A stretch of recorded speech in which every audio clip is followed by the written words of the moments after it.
امروز من یه مشتری داشتم که بنده خدا این پرینت چشمی رو برای من آورده بود و میگفتش که برام عینک بساز.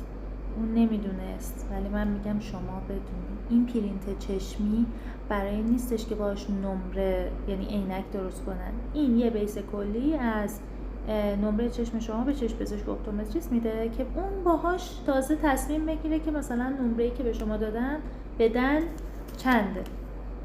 الان این نمره‌ای که اینجا هست 1.25 با نیمه، حالا ایشالله که مشخصه، ولی نمره‌ای که چشم اپتومتریست بهش داده 1.5 کلن.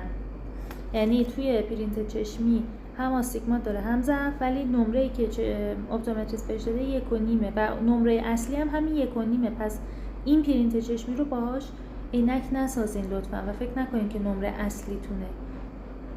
اصلا